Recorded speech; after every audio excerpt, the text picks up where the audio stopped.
बिस्मिल्लाहिर्रहमानिर्रहीम। अस्सलाम वालेकुम स्टूडेंट्स।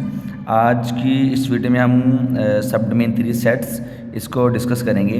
तो बच्चों सबसे पहले सेट है, फिर सेट की टाइप्स आएंगी, फिर सेट के ऊपर ऑपरेशंस कौन से होते हैं, हम ये सब डिस्कस करेंगे। ठीक है, तो आप लोगों ने ऐसे ही फोल्डर बनाने से पहले फोल्डर बनाते हैं नए सबडोमेन का, पहले फोल्डर बनाएंगे, फोल्डर के नीचे सेट की डेफिनेशन लिखेंगे, फिर उसके बाद क्या करना है, फिर वो नए पेज पे मैं बताता हूँ आपको। ठीक है, तो सबसे पहले यहाँ से ये फोल्डर आ जाएगा हमारा, डेट के बाद सबडोमेन 3 सेट्स आ जाएगा।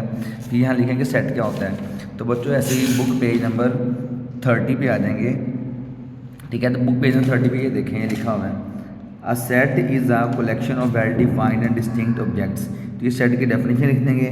फिर डेफिनेशन के साथ आप बताएंगे कि वेल डिफाइंड का मतलब क्या होता है और डिस्टिंक्ट का मतलब क्या होता है। तो बच्चों वेल डिफाइंड का मतलब होता है कि जिसका आपको अच्छे तरीके से पता हो, वो वेल डिफाइन है। और डिस्टिंक्ट का मतलब होता है डिफरेंट, कि जब आप मुख्तलिफ और वेल नाउन चीज़ों को इकट्ठा करते हैं तो बच्चों उसको हम एक सेट कहते हैं। ठीक है, तो ये सेट की डेफिनेशन आप लोगों ने ऐसे जब फोल्डर बनाएंगे तो उसके नीचे आपने ये लिख लेनी है। फिर नेक्स्ट आ जाएगा हमारे पास, the objects of sets are called element. जो सेट के ऑब्जेक्ट्स होते हैं उनको हम एलिमेंट कहते हैं, उसके मेंबर कहते हैं। ठीक है, ऑब्जेक्ट्स में भी नंबर्स, नेम, सिस्टम। तो बेटा आपने नोटबुक पर सिर्फ ये लिखना है। ठीक है, ये आपने सिर्फ यहाँ MCQs के तौर पे इसको यहाँ ही बुक पे ही रहने देना है। ठीक है, नेक्स्ट इसके बाद ये बुक पे ही आपने मार्क कर लेना है कि जो सेट को डिस्क्राइब या नोटेशन सेट की क्या है, सेट को एक्सप्रेस कैसे करते हैं। तो बेटा ये लिखा हुआ है, sets are represented by capital English alphabet. जो सेट होता है, सेट का नाम हमेशा कैपिटल अल्फ़ाबेट होता है। जो सेट के अंदर एलिमेंट्स होते हैं वो स्मॉल हो सकते हैं, लेकिन सेट का नाम हमेशा कैपिटल होता है। ठीक है, the element of sets are written within curly brackets and separated by comma. तो बेटा जो सेट के एलिमेंट्स होते हैं उनको हमने इन करली ब्रैकेट में क्लोज करके ऐसे कोमा लगाना होता है। ठीक है, ये हमारे पास सेट आ जाएगा। अब बारी आ जाएगी कि हमारे पास कौन कौन सेट हम जो भी पढ़े हुए हैं। तो बच्चों हमने जब तक पढ़े हुए हैं, नेचुरल नंबर पढ़े हैं, होल नंबर पढ़े हैं, इंटीजर, ऑड, इवन, प्राइम, आगे कंपोजिट पढ़े हैं, और भी मैंने आपको काफ़ी नंबर लिखवाए। तो बच्चों सारे के सारे सेट्स हैं, तो वो ये आप लोगों के नोटबुक पे लिखे हुए हैं। ये आज आप जो लिखेंगे सेट की डेफिनेशन के बाद, वो है सिंगल्टन सेट और नल सेट।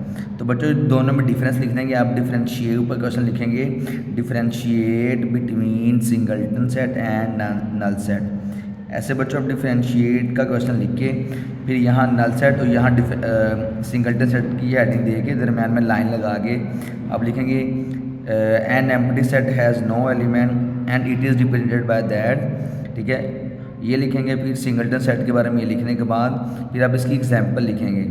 ठीक है, एम्प्टी सेट की एग्जाम्पल कोई भी लिख सकते हैं। कौन सा सेट ऐसा है जिसमें कोई एलिमेंट ना हो, तो आप यहाँ लिख देंगे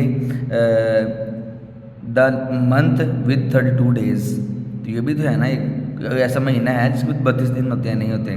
फिर सिंगल्टन में लिख देंगे कौन सा सेट ऐसा है जिसका सिर्फ एक एलिमेंट हो। तो बेटा आप कोई भी ऐसे लिख सकते हो, ऐसे ये एक सिंगल्टन सेट है। फिर उसके बाद नेक्स्ट बच्चों बुक पे ही आप लोगों ने निशान लगा देने हैं, एक्सप्रेसिंग ऑफ सेट। सेट को एक्सप्रेस करने के कितने तरीके हैं। बट जो सेट को एक्सप्रेस करने के हमारे पास 3 तरीके हैं, टैबुलर फॉर्म, डिस्क्रिप्टिव फॉर्म और set builder notation. Tabular form बच्चों असल में जो हमने यहाँ पढ़ा था सेट को करने का, ये वही चीज़ है कि हम जब सेट के तमाम एलिमेंट्स को कर्ली ब्रैकेट में क्लोज करते हैं और सेपरेट करने के लिए कोमा लगाते हैं, तो बच्चों ये हमारे पास टैबुलर फॉर्म बन जाती है।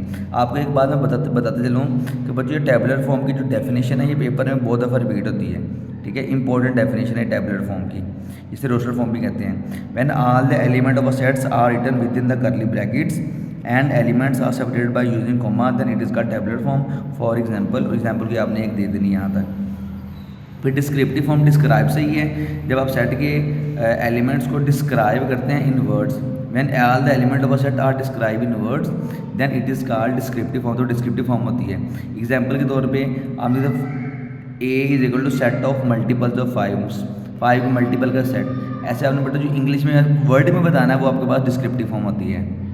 नेक्स्ट आ जाएगा हमारे पास set builder notation.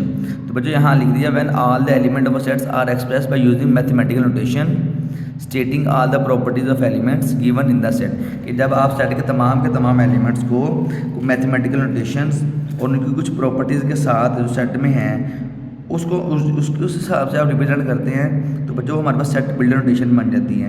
For example के तौर पे लिखा हुआ है a is equal to 0 +-2 +-4 +-6 +-8 up to so on. अब ये टेबुलर फॉर्म है, जब आप इसको एक्सप्रेस करना तो आ जाएगा x such that x belongs to e। x का मतलब है जो हम एलिमेंट्स कौन से ले रहे हैं, यहाँ लिखा है x जो हम एलिमेंट्स ले रहे हैं वो बिलोंग्स ताल्लुक़ रखते हैं इवन नंबर से, ठीक है। तो ये सिंबल्स आप लोगों ने अच्छे तरीके से याद कर लेने हैं, पढ़ लेने हैं, MCQs भी आता है, आपको पता भी होना चाहिए। सीधी लाइन का मतलब है ये जो सीधी लाइन लगी होती है सच दैट, फिर जो ऊपर को ऐसे एरो का साइन उसे कहते हैं एंड, जो नीचे को होता है उसे कहते हैं और जो यही है आपके पास बिलोंग्स टू। तो बच्चों ये आपने एक्सप्रेशन सारी की सारी अच्छे तरीके से कर लेनी है, एग्जाम्पल भी एक कर लेनी है।